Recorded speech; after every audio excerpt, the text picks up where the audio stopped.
ایک دفعہ ایک بڑے درخت کے نیچے ٹیٹو نام کا ایک سانپ رہتا تھا۔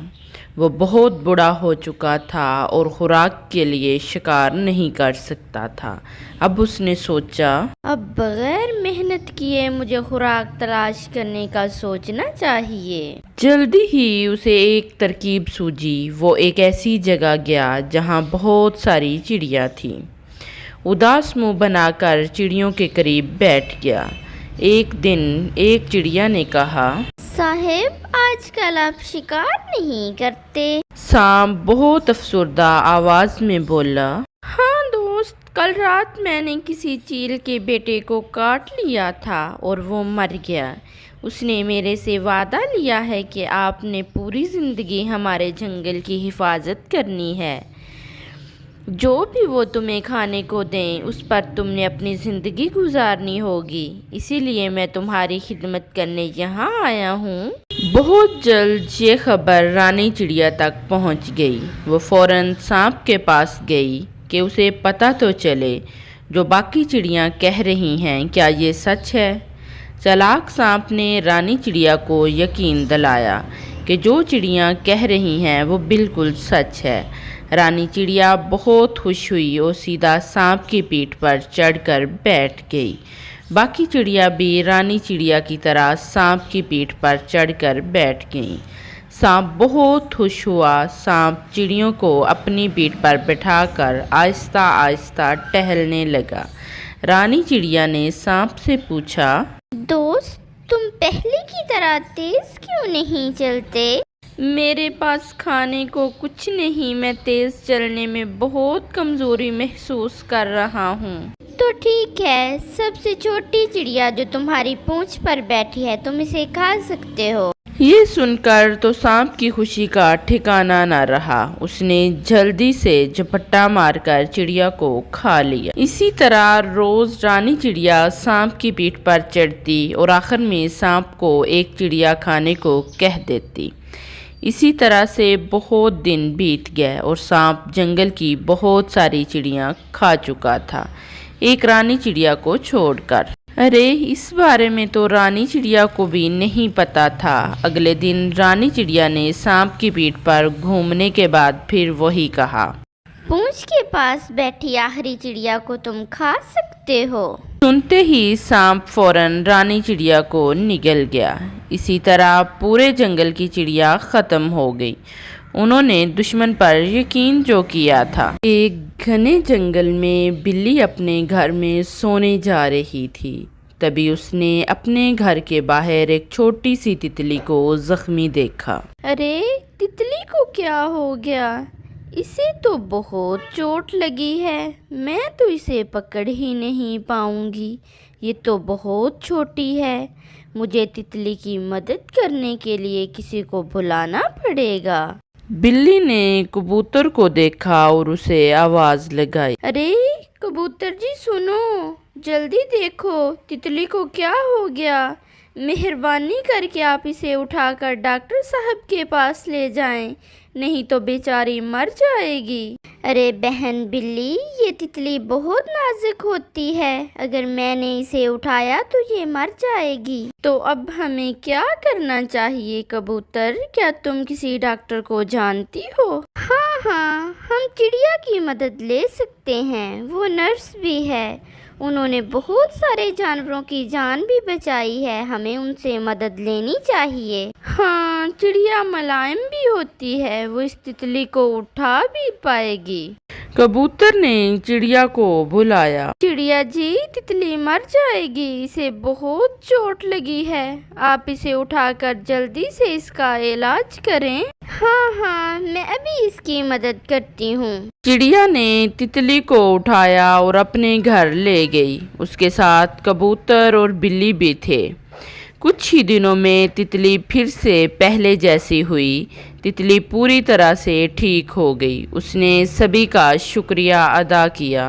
آپ سب کا بہت بہت شکریہ، آپ سب نے میرا بہت خیال رکھا، میں آپ سب کو ہمیشہ یاد رکھوں گی۔ بلی، چڑیا، کبوتر سب تتلی کو دیکھ کر بہت خوش ہوئے اور تتلی اپنے گھر خیریت سے پہنچ گئی۔ ایک گاؤں میں ایک بڑا سا تالاب تھا جس میں بہت سارے کچھوے رہتے تھے۔ ان میں سے ایک کچھوا آسمان کی سیر کرنے کا خواب دیکھتا۔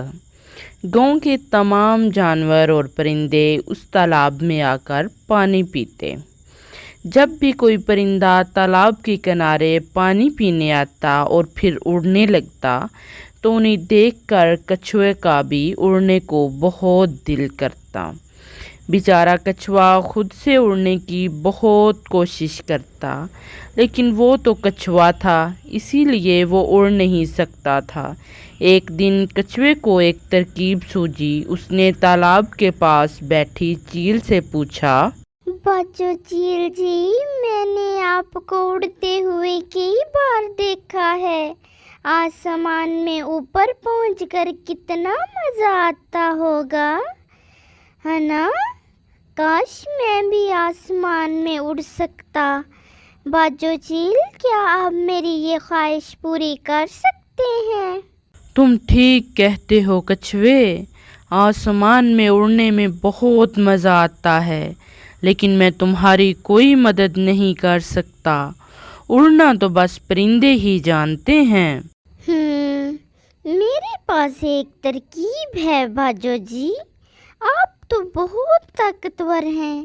آپ مجھے اپنے پنجوں میں پھنسا کر آسمان کی سیر کروا دیں، میں آپ کا بڑا ہی احسان سمجھوں گا، کبھی نہیں بھولوں گا، اور اوپر پہنچ کر آپ مجھے چھوڑ دینا، میں بھی آسمان میں اڑنے لگوں گا۔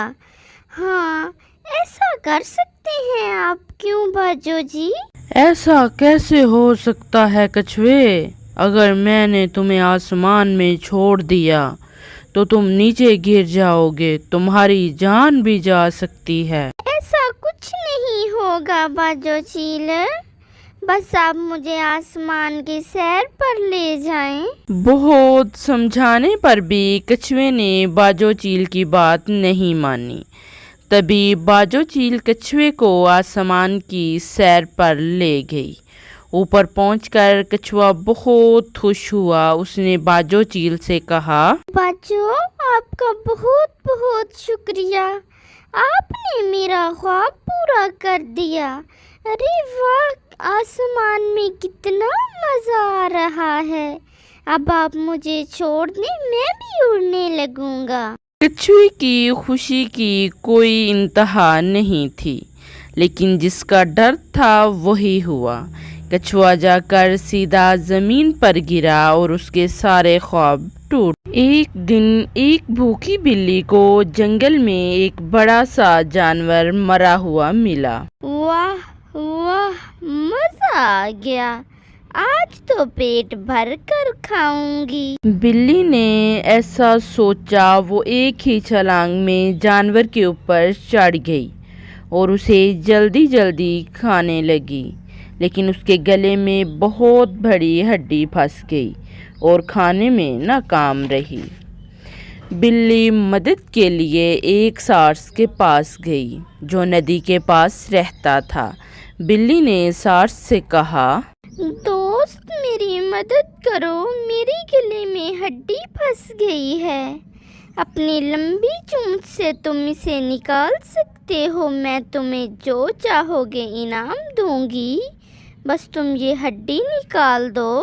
سارس نے اس کی بات مان لی۔ سارس نے اپنی لمبی چونچ کو بلی کے منہ میں ڈالا اور گلے میں پھنسی ہڈی کو آرام سے باہر نکال لیا۔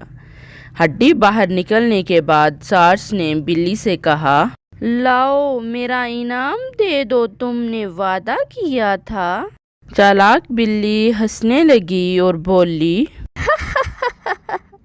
میں تمہیں انعام دوں گی، تمہیں تو میرا شکریہ ادا کرنا چاہیے کہ میں تمہیں بغیر کھائے چھوڑ رہی ہوں۔ ہمیں کسی بھی دشمن پر بھروسہ نہیں کرنا چاہیے۔ ایک دن ایک بلی بہت اداس درخت کے پاس بیٹھی تھی۔ تبھی دوسری بلی نے پوچھا، یہاں اداس کیوں بیٹھی ہو؟ چلو کھانے کی تلاش میں چلتے ہیں۔ تم جاؤ بہن، میرا دل بہت اداس ہے۔ ٹھیک ہے، میں چلتی ہوں، تھوڑی دیر بعد آ جانا، نہیں تو بھوکا رہنا پڑے گا۔ اتنا کہہ کر بلی چلی گئی۔ کچھ دیر بعد راجا شیر وہاں سے گزرا۔ اس نے بلی کو اداس دیکھا اور پوچھنے لگا، آپ یہاں اداس کیوں بیٹھی ہو بلی آنٹی، کیا بات ہے؟ کچھ نہیں، بس یوں ہی تھوڑی ٹینشن ہو رہی ہے۔ ٹینشن کس بات کی آنٹی جی؟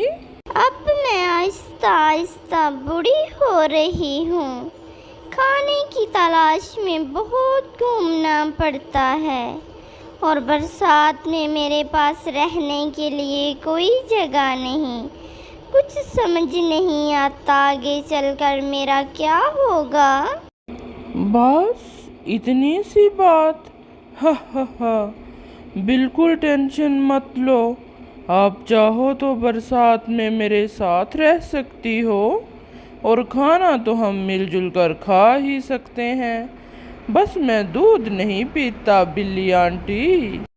تمہارا بہت بہت شکریہ، تم تو جنگل کے راجا ہو، تمہیں میری اتنی ٹینشن ہے کہ تم مجھے اپنے گھر اور اپنے کھانے کا حصہ دینا چاہتے ہو۔ نہیں نہیں، میں تم پر بوجھ نہیں بن سکتی، یہ غلط ہے۔ ہم جنگل کے جانور ہیں، ہمیں اپنا سارا کام خود ہی کرنا چاہیے۔